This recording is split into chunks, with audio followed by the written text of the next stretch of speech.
Time मौजूद हूँ international airport Delhi में। और अभी यहाँ पर है ना एक फ़्लाइट आई है ईरान से, जो उसका मैं इंटरव्यू लेने के लिए मौलाना शमा मोहम्मद साहब जो बिहार से बिलोंग करते हैं, जीपुर से बिलोंग करते हैं, और आइए अपनी बेटी को लेकर ये यहाँ आए। मैं इनसे पूछना चाहूँगा सर, आपको यहाँ बात ये है कि ज़िंदगी में पहली मर्तबा जो चीज़ देखी गई जी, वो तेहरान में भी देखी गई और दिल्ली में भी देखी गई। इंडिया हुकूमत और प्रधानमंत्री का जो इस्तकबाल था कि नरेंद्र मोदी जी का और उनके सारे लोगों का, जो वज़ीर ख़ारिजा से लेकर तमाम, फ़्लाइट जो ही उतरी सारे उनके सिस्टम थे और सब इस्तकबाल के लिए आ गए। फूल दे रहे हैं, कोई पानी दे रहा है, कोई इस्तकबाल कर रहा है। और तेहरान में जो सफारत है, जो इंडियन के लोग हैं, मशहद में जो रखा था, होटल भी बहुत अच्छा दिया, 5 स्टार, खाना पीना, कोई तरीके तकलीफ नहीं, किसी तरीके की अपने लोगों को कहा कि हर तरीके से हम आपके साथ हैं।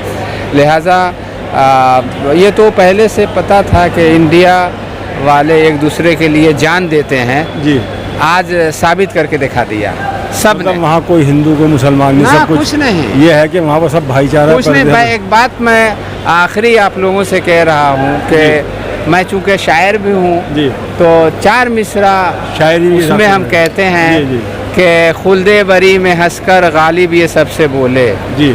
शेर सुनिएगा, यानी हिंदुस्तान क्या चीज़ है उसको देखिए। कहते हैं कि खुल्दे बरी में हंसकर गालिब ये सबसे बोले, कितना हंसी है देखो ये गुल से था हमारा। इकबाल थे वहीं पे कहने लगे गलत है सारे जहां से अच्छा हिंदुस्तान हमारा। हिंदुस्तान जिंदाबाद। मैं तहसीन रज़ा QM टुडे लाइव से इस वक्त मौजूद हूँ दिल्ली एयरपोर्ट, इंटरनेशनल एयरपोर्ट पर। यहाँ पर जो ईरान से जो अभी फ़्लाइट आई है उसके अंदर हमारे दानिश भाई और फजल भाई, सारे सब लोग आए हैं। फजल भाई से मेरी बात पहले से चल रही थी, इनकी फ्लाइट टाइम आई थी। ये बताइए आपको परेशानी हुई? सर परेशानी क्या, माहौल बहुत ज़्यादा डिस्टर्ब हो गया था एकदम से, क्योंकि इजराइल जब भी अटैक करता है वो बिना बताए करता है। तो उन्होंने रात के 4 बजे अटैक करा जब वो सब सो रहे थे। तो कोई ईरान ने थोड़ा ना बता के करा होगा? नहीं, ईरान भी नहीं करा बता के, ना कहीं पर करा, मतलब वो बिल्कुल जंग का कोई कौम नहीं। हम भी वहीं पर थे, मैं तेहरान में ही था, मैं अपने भाई को लेने गया था, दानिश भाई को एयरपोर्ट लेने गया हुआ था, तो एकदम से धमाका हुआ। बाकी इंडिया गवर्नमेंट ने और सारे नेटवर्क बंद थे, फ़ोन बनते, ड्रोन सामने से आ रहे हैं, कब हमारे होटल पे गिर जाए, कब हमारे घर पे गिर जाए जहाँ हम रह रहे हैं। तो अल्लाह का करम है कि मोदी जी ने और खामनेई साहब की बहुत ज़्यादा अच्छी वो है और ऐसे ही बनी रहे, बहुत अच्छा काम करा है। मोदी जी ने जो 3 बेस खुलवाए हैं वहाँ पर, 3 बेस भी खुलवाए हैं। और मोदी जी का सबसे बड़ा मैं सलूट ये करता हूँ कि लोग पैसा ले रहे हैं, काफिले वाले जो फ्रॉड हैं वहाँ पर, उन्हें होटल का मोदी जी ने सब पे करा, इंडिया गवर्नमेंट ने, टैक्सियों का, बसों का, जितने भी स्टूडेंट हैं वहाँ पर ज़ाहिर जाते हैं, सब गवर्नमेंट ने खर्चा उठाया और वहाँ पर लोग अपना धंधा बना रहे हैं। तो इस चीज़ का अफसोस हुआ, अपने ही लोग सारे ऐसे कर रहे हैं। तो मुझे ऐसा पता चला है कि वहाँ पर किसी साहब ने 50-50 हज़ार रुपये एक्स्ट्रा लिए, 50-50 हज़ार रुपये एक्स्ट्रा लिए हैं सर। एक काफिला है वहाँ पर, तो उन्होंने क्या करा कि एक मौलाना भी हैं, वो सारे एक ग्रुप है, फ्रॉड ग्रुप है केसी है, उन्होंने क्या करा, लोगों से कहा मजबूरी में कोई 10 लाख रुपये भी मंगवाएगा। अगर मैं फंसा हुआ, मैं अपने फादर को कॉल करूँगा तो सबको 10 लाख, लेकिन उन्होंने मजबूरियों का फ़ायदा उठाया। लेकिन अल्लाह है ऊपर, ईश्वर है, उन्होंने सबकी मदद करी। मोदी साहब का बहुत बहुत धन्यवाद, और सब अपने खैरियत से आए, लोगों का फ़ायदा उठाया जा रहा है। तो हिंदुस्तान के लिए क्या कहना चाहेंगे? हिंदुस्तान जिंदाबाद था, है और हमेशा ही रहेगा, और ईरान भी जिंदाबाद है, था और हमेशा रहेगा। चलिए, शुक्रिया।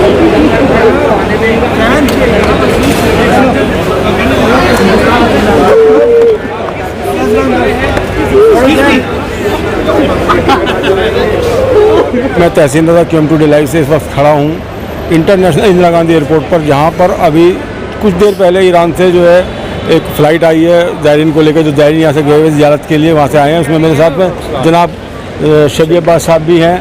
तो मैं शबीर अब्बास साहब से पूछूँगा, अभी ये बाहर आए हैं, इन्होंने इंटरव्यू दिया है मीडिया को, ये बताएँ आप मुझे कि कैसा लगा आपको वहाँ से आके?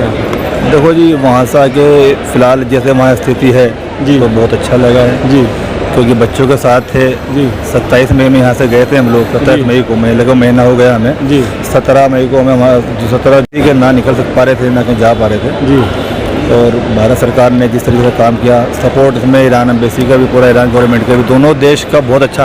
हाँ, क्योंकि लड़ाई बंद होने के बाद 3 बेस खुले हैं, इसलिए कि हमारे इंडियन जो वहाँ पर मोमिनीन ये लोग हैं गए हुए, जो बिजनेस के सिलसिले में, गैर मुस्लिम भी गए हुए, जो भी उनको है वापस वहाँ के लिए। ऐसा नहीं है कोई एक कम्युनिटी के लोग हैं जी। वहाँ बहुत कम्युनिटी के लोग हैं, हिंदू भी हैं, मुस्लिम भी हैं, सिख भी हैं, सभी लोग वहाँ हैं। और भारत सरकार ने, मोदी जी ने हमारे सबके लिए एक साथ बिल्कुल व्यवहार रखा, किसी के लिए कुछ नहीं है, कोई मुस्लिम हो या हिंदू हो, कुछ भी हो, सबके लिए एक साथ रखा। चलिए शेर भाई, सब बगैर आप आए हैं, बड़ी बड़ी मेहरबानी। आपका नाम? मेरा नाम ज़हीर हुसैन नकवी। आप कब गए थे वहाँ पर? मैं गया था 20 मई को, जी। ज़ियारत के सिलसिले में गया था, मैंने वहाँ ज़ियारत हुई है? ज़ियारत हुई माशाल्लाह से। तो वहाँ का हम लोग जिस दिन चेकआउट कर रहे थे जी, 13 जून को हम लोग की वापसी थी जी, उसी दिन रात में ये हादसा हो गया ईरान का, इराक का, इसराइल का। उसके बाद से हम लोग बड़ी दिक्कतें आ गई, क्योंकि हम लोग होटल चेकआउट कर चुके थे, हम लोग बड़ी दिक्कत हुई। लेकिन मैं जब से आपके ये इंडियन एम्बेसी ने हम लोग अपने अंडर में लिया है जी, तब से हमको बहुत ही अच्छा लगा, बहुत अच्छा ट्रीटमेंट दिया उन्होंने, अच्छा होटल दिया, अच्छे खाने खिलाए, और मैं उनका बड़ा आभारी हूँ। जी। अस्सलाम वालेकुम, मैं तहसीन रज़ा QM टुडे लाइव से इस वक्त मौजूद हूँ एयरपोर्ट से। घर जाने के लिए तैयारी हो रही है, गाड़ियाँ बैठ चुके हैं। ये देखिए, हम यहाँ से है ना, जो जैमर लगे हुए हैं, जैमर से हम लोग निकल रहे हैं, जो गाड़ियों को चेक करते हैं। और मेरे साथ में मशहूर शख्सियत, जिनका जो है ना कोई तारुफ के मोहताज नहीं है, जनाब नसीमुल बाकरी साहब मौजूद हैं। जनाब नसीमुल बाकरी साहब, जिनकी फैमिली पूरी ईरान गई हुई थी और ईरान से वो अभी तशरीफ़ लाए हैं। अभी मैंने है ना शबी भाई का इंटरव्यू लिया, उनके भाई थे, बड़े बेटे थे उनके बड़े, और मेरे साथ में ये नसीमुल बाकरी साहब यहाँ मौजूद हैं, जो कार में मुझे भी अपनी गाड़ी में बिठा के घर तक छोड़ेंगे इंशाल्लाह। मैं घर तक जाऊँगा इनके साथ में, इनसे वादा ही हुआ है मेरा। नसीमुल भाई, ये बताइए, आपके जो बच्चे भी तीन तो पोता पोती आपके, ठीक है, और बेटा और उनकी वाइफ, ये पांचों आदमी जो है पहली फ्लाइट से अभी ईरान से आए हैं। ये बताएं आप मुझे कि कैसा महसूस हुआ आपको? ये खुशी महसूस हुई है, गम महसूस हुआ, कैसा हुआ है? बिस्मिल्लाहिर्रहमानिर्रहीम। मैं सैयद नसीमुल हसन बाकरी दिल्ली मुस्तफाबाद में रहता हूँ, और मेरा पूरा परिवार जी, यानी मेरा बेटा, मेरे बेटे की बीवी और मेरे 3 पोते और एक पोती, ये ज़ियारतों के लिए पहले करबला बोला गए थे, इराक गए थे, और वहाँ से जी, थोड़ा जोर से बोलिए क्योंकि अभी हमने माइक नहीं लगाया हुआ। और बाई फ्लाइट ये ईरान आए थे। जी। ईरान में पहले रहे मशहद, और मशहद से ये चले गए कुम। जी। जिस दिन कुम गए हैं उसी दिन वार शुरू हो गई।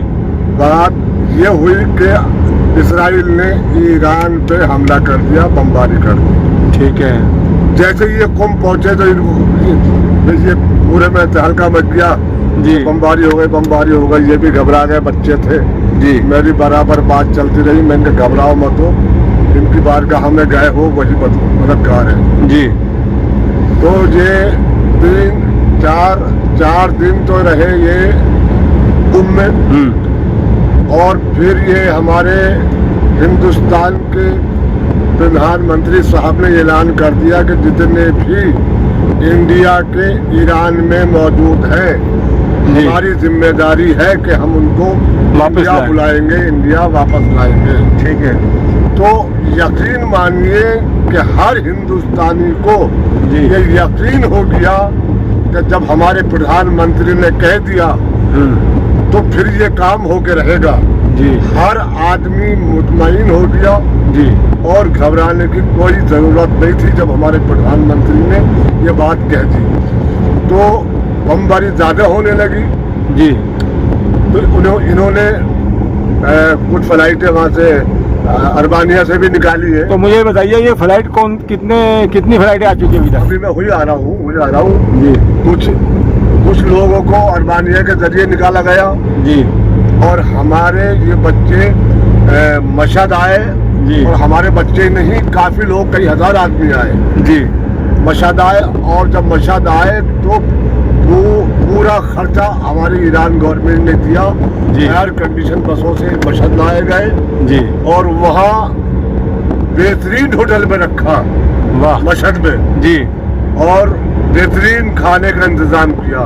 जी। ना होटल का कोई पैसा लिया जी। खर्च होने दिया, ना खाने का ना बसों का, हमारी इंडिया गवर्नमेंट ने कोई पैसा हमारे बच्चों का या किसी का भी खर्च नहीं होने दिया जी। और ये कहा कि आप मुतमईन रहो, सबको इंडिया पहुंचाया जाएगा।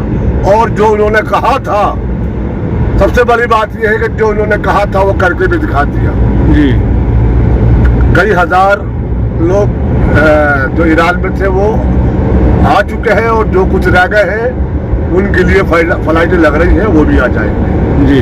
तो मेरे दिल से तो ये दुआ निकलती है, इससे बढ़कर क्या बात हो सकती है कि हमारे प्रधानमंत्री जी और इंडिया गवर्नमेंट सलामत रहे और जो उन्होंने काम किया है। नहीं, वो तो अभी हमने एयरपोर्ट पर देखा कि जितने भी लोग वहाँ से आए हैं और तमाम लोग तिरंगा झंडा लेकर हमारे अंदर से बाहर निकले हैं और सबने जो है ना हिंदुस्तान जिंदाबाद के नारे लगाए और उनको मीडिया वालों को सबने इंटरव्यू दिया, उसमें आप भी इंटरव्यू दे रहे थे।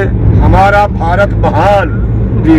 और हमारे प्रधानमंत्री ने जो कहा वो करके दिखाया जी। इससे बढ़ के कोई बात देखो, पूरी मीडिया ने मेरा इंटरव्यू लिया है और मैं यही कहता हूँ जी कि दिखावा अलग चीज होता है और हकीकत अलग चीज होती है। चलिए, मैं ये कहता हूँ कि नसीम भाई, इसी तरह से हमारा देश चलता रहे और इसी तरह से जो है लोगों को लाया जाए, जितने भी लोग वहाँ रह गए हैं, क्योंकि काफ़ी लोग मैंने सुना कि बहुत लोग वहाँ पर। सब हमारे हिंदुस्तान की गवर्नमेंट बुला लेगी सबको। जी जी जी। चलिए, बहुत बहुत शुक्रिया आपका, आपने मुझे। बहुत शुक्रिया तो हमारी हिंदुस्तान की हुकूमत का किया जाए, ताकि बहुत बड़ा काम उन्होंने किया है।